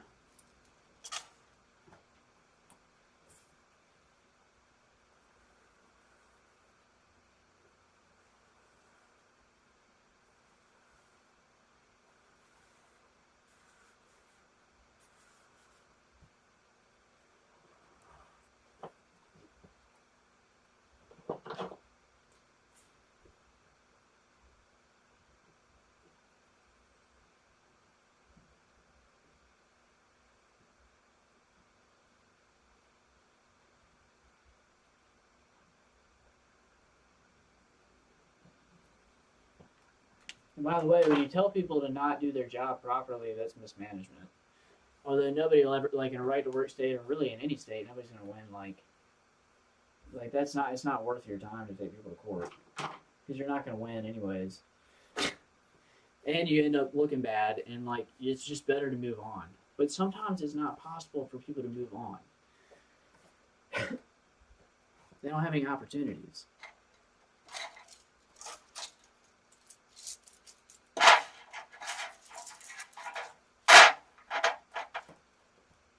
So now we've narrowed the set of hexagrams to 4, and we could get standstill, enthusiasm,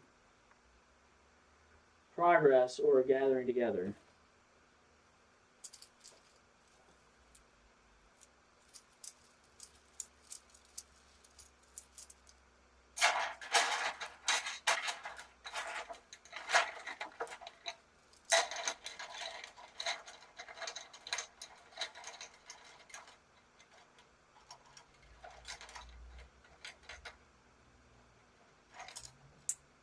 Oops.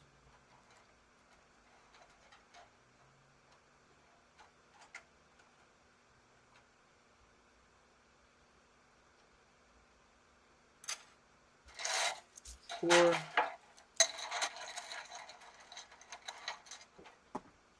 me check stream health real quick. Yeah, stream's good.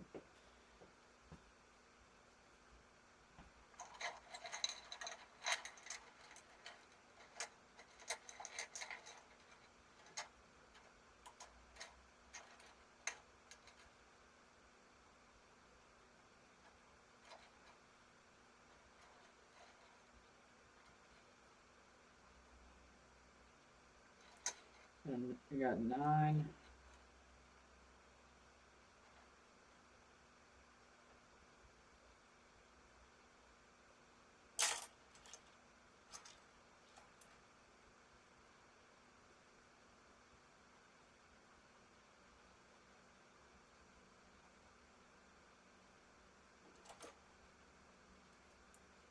Oh.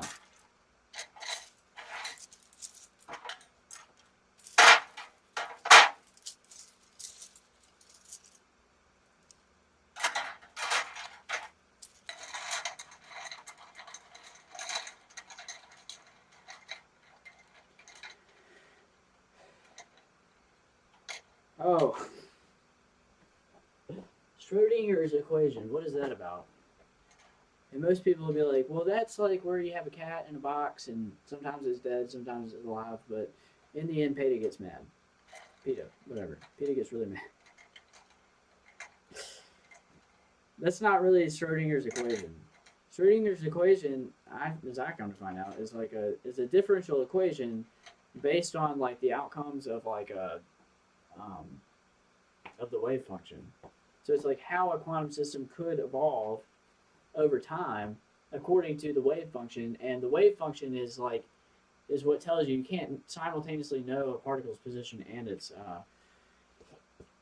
its momentum, and particle positions are really kind of probability distributions. Um, which is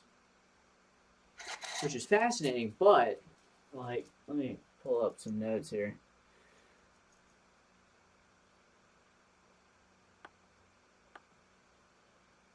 So in it's from the section on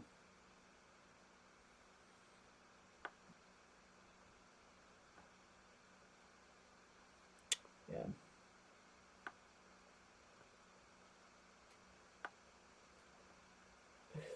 So, and this is something that woke me up this morning. And I hadn't updated this draft in a long time. This draft has like been on my computer for like a year. But I woke up and I was like thinking about Schrodinger, and I was like, it was like an 11 on the scale of epiphanies. But I previously made this like insight into like I previously made this insight. I think I'm sampling the same one, but this will be a multiple of 4 if I'm wrong, or if I'm correct. Yeah, I like that.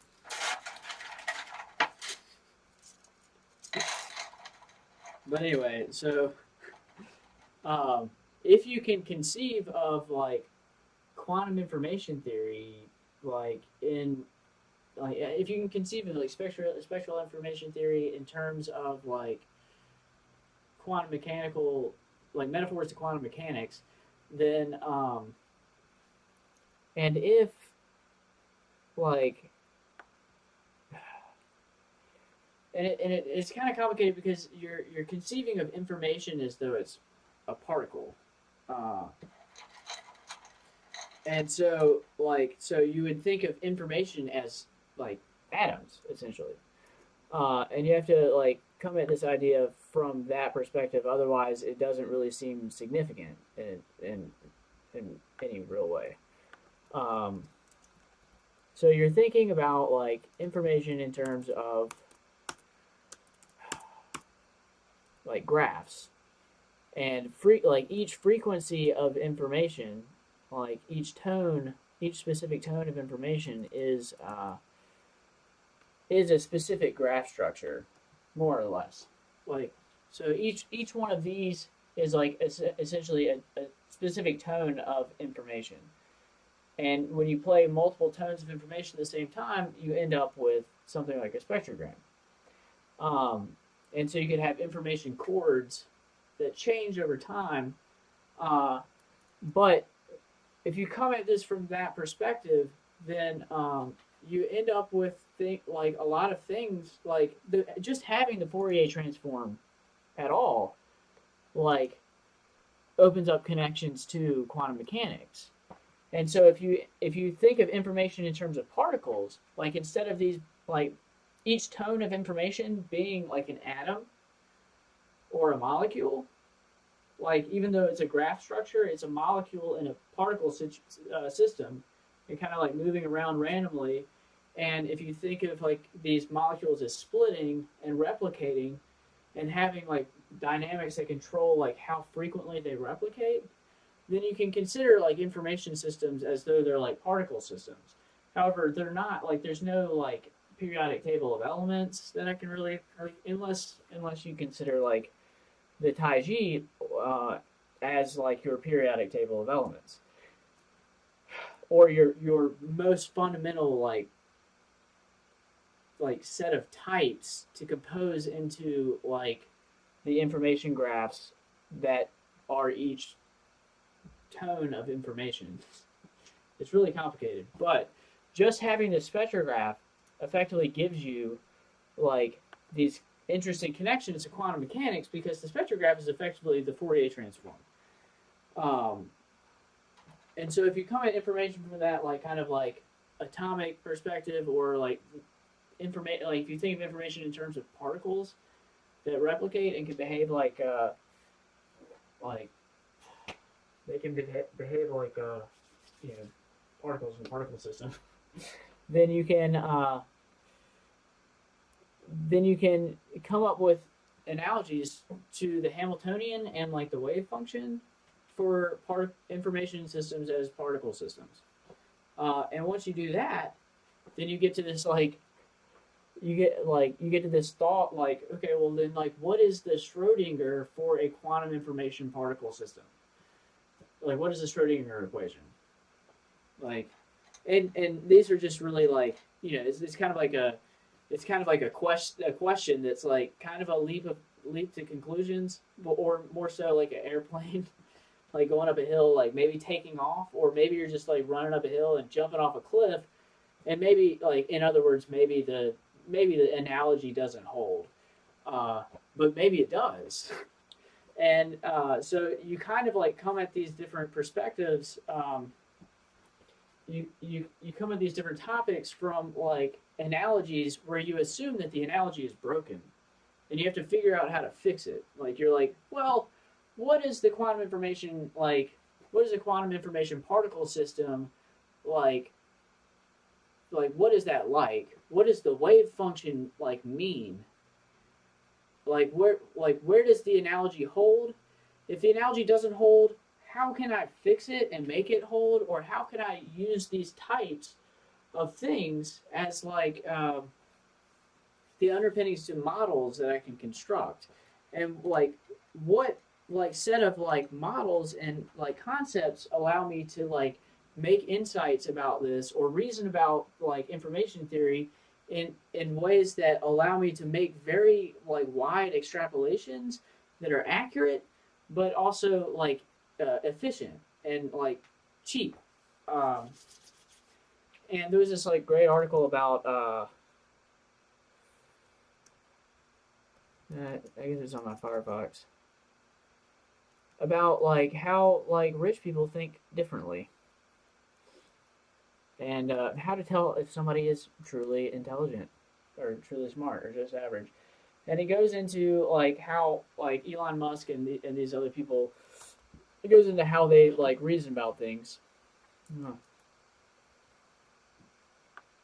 My tiling window manager does not do this.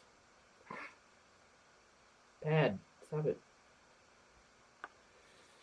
And one thing that was interesting, I hadn't really thought about it in this way, but I do already think in these terms. Model theory.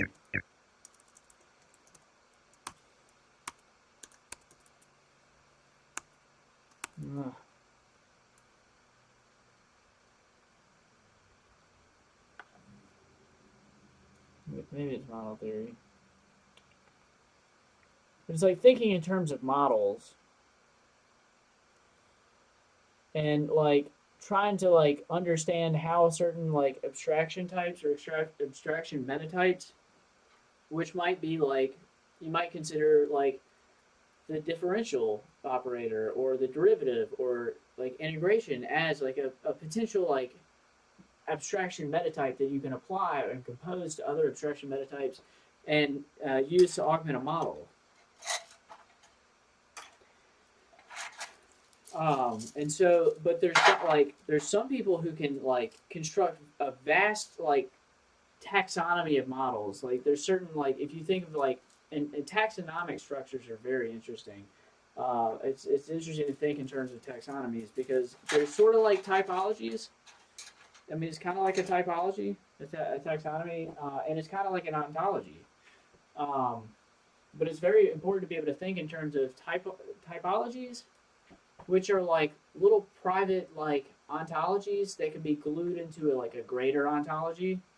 it's important to understand like metatypological structures, which are like themes or motifs in typological structures, but they're more general, so they can be applied to other. They can be applied as a pattern to other things, and then to be able to think in terms of taxonomic structures and ontological structures. And ontological structures are like the all-encompassing like typology of things that you can plug into. Um, but there's some people that can like construct models that are like profoundly different, and I tend to think in terms of abstractions. But apparently Elon Musk does like thinks that that's bad, or rather he thinks that like physics it provides like a set of abstractions that is fundamental and like can be used to efficiently construct all any and all abstractions. And like I mean I tend to agree, and he thinks that like abstractions are difficult to or yeah, he thinks that abstractions are difficult to like or not abstractions, I'm sorry, analogies. Analogies are not a very efficient way to think about things and to build models. That you should start from like a principles first approach and build up. But you have to know what your first principles are.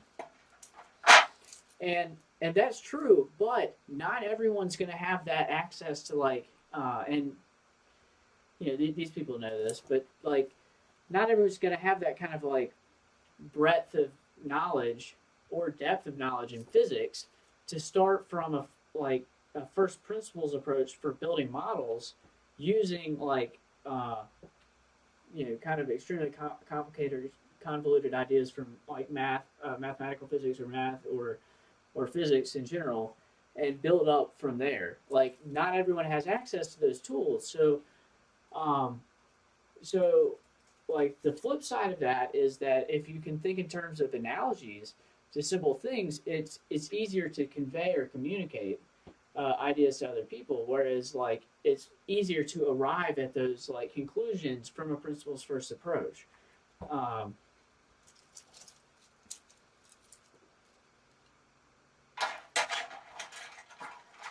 but yeah, I'm like the tell it to me like I'm five like kind of advice that's been given to me a lot like often is very good. Uh, like when you're trying to convey complicated structures, like how do you like condense that complicated structure, that complicated model, or that complicated concept into something that a 5-year-old can understand? Because like that allows your ideas the most like the widest like demographic appeal. Like it affords your models, your concepts, like or your ideas, like the greatest like set of people over which like they could be understood.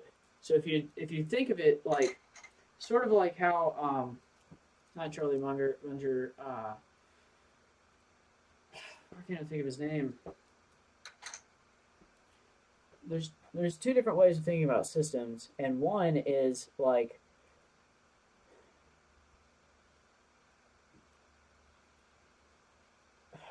who's Charlie Munger's like more famous Warren Buffett. Like if you ever read the story about how Warren Buffett got started, like he like wanted like he seemed to have some like decent connections, but came from a moderate background, and he respected like that his moderate background gave him intuition into how to reason about like um, purchasing decisions in terms of how the consumer was going to reason about them. He felt he had a stronger, like more authentic connection to like to reasoning about investing through the eyes of a consumer. Um,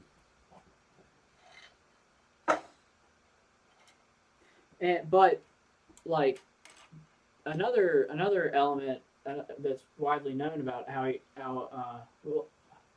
Warren Buffett got started with investment is that he like he bought or got access to Moody's like stock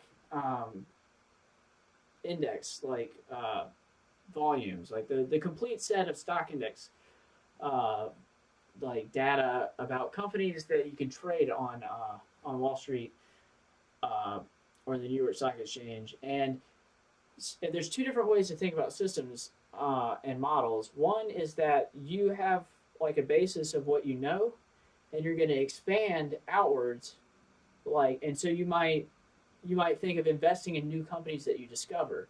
And you hear about a new company, and you expand from there, and that's how you make your investment decisions, or that's how you decide to reorient yourself moving forwards. You start with a limited amount of information and you move forward. There's some conclusions that you can't reach with that approach, and the flip side is um, like a closed system. So the first approach is an open system. Your system is open. You don't know when it's going to be closed. You don't know when you've reached the boundaries of the system. The other approach is a closed systems approach where you start with the completed system and you work inwards. And so that's the approach that Warren Buffett.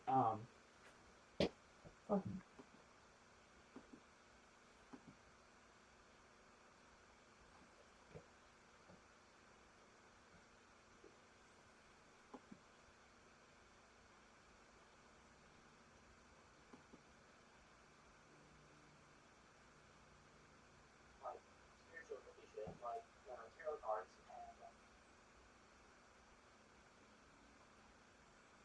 Wow, that is really backed up.